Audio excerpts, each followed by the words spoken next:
আমি একজন লেখক সাংবাদিক এবং হিন্দু ধর্মের সংস্কারক। আমি বিশ্ব সনাতন ধর্মকে বিশ্বের সাথে যুক্ত করতে চাই। আমি সুনীল কুমার দাস দ্বারা সূর্য ধর্ম ট্রাস্টের সাথে আমি যুক্ত আছি। আপনাকে আমি বলছি, কিছু মনে করবেন না, বড় বড় বিশেষজ্ঞরা বলেছেন হিন্দুদের মাধ্যমে খুব বেশি কিছু হবে না, কারণ বিবাহ আইনের 7টি জন্মে রিস্তা। 7 মানে রাহু কেতু শনি মঙ্গল মোটেই ভালো না। 7 মানে কেতু, নেগোসিয়েশন ম্যারেজ ভালো, দুটো ফ্যামিলির মধ্যে মিলেমিশে, এটাই হওয়া উচিত। বাকি 498B non available offence, 498A available offence, এটা বৈষম্যমূলক আইন। কিছু ক্ষেত্রে নির্দোষ লোককে ফাঁদে ফেলা যায়। আমাদের পূর্বপুরুষরা বিরাট ভুল করেছে, মোদীজি সেটা ঠিকই বলেছেন, কিন্তু বাবা সাহেব আম্বেদকরের সংবিধান অনেক কিছু আছে, সংশোধন করা যায়। বাকি হিন্দুর মধ্যে ইউনিটি আন্ডারস্ট্যান্ডিং নেই, বড় বড় বিশেষজ্ঞরা বলেন। হিন্দু বৌদ্ধ জৈন শিখ সমস্ত বেরিয়েছে, বাকি অন্য ধর্ম থেকে কেউ কিছু বেরোয়নি।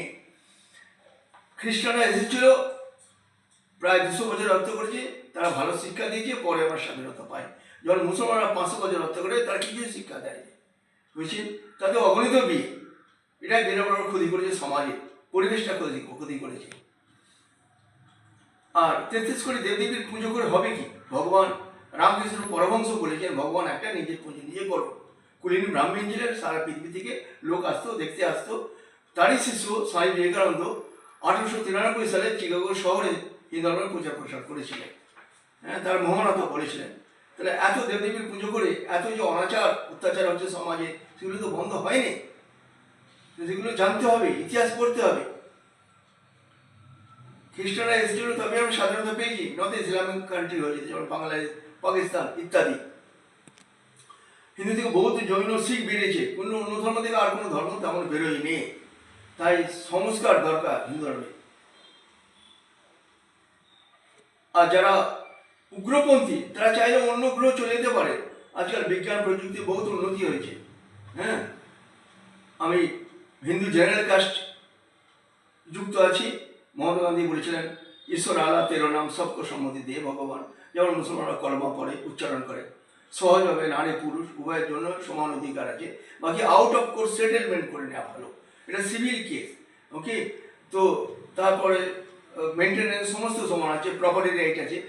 যদি মেনটেন্যান্স দিতে বন্ধ করে বা কম করে দেয়, হ্যাঁ, সিভিল করে দিতে পারেন মহিলারা, কোনো অসুবিধা নেই। ওকে, তো যেমন বাংলাদেশে, হ্যাঁ, বৃষ্টি বলে একটি মহিলা, উনি কোর্টে গিয়ে কোর্টের মাধ্যমে উনি মুসলমান হয়ে গেছেন।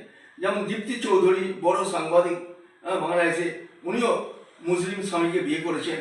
হ্যাঁ, এইভাবে একে একে হিন্দু ধর্ম ছেড়ে, হিন্দু বৌদ্ধ জৈন সনাতনীরা ছেড়ে মুসলমান হয়ে যাচ্ছে। মালয়েশিয়া, ইন্দোনেশিয়া হিন্দু দেশ ছিল, তাদেরকে বৌদ্ধ হলো, বৌদ্ধ থেকে তারা মুসলমান হয়ে গেছে। ইতিহাসরাই বলছে, আমাদের সেগুলো জানতে হবে। আব্দুল কালাম কোথায় পড়েছিলেন? সরকারি স্কুলে পড়েছিলেন, বিই করেছিলেন, এমই করেছিলেন, পিএইচডি করেছিলেন, ভারতের রাষ্ট্রপতি হয়েছিলেন, মিসাইল ম্যান হয়েছিলেন, ভারত রত্ন পেয়েছিলেন। এগুলো জানতে হবে প্রত্যেককে। Thank you. জয় হিন্দ, জয় মা দুর্গা।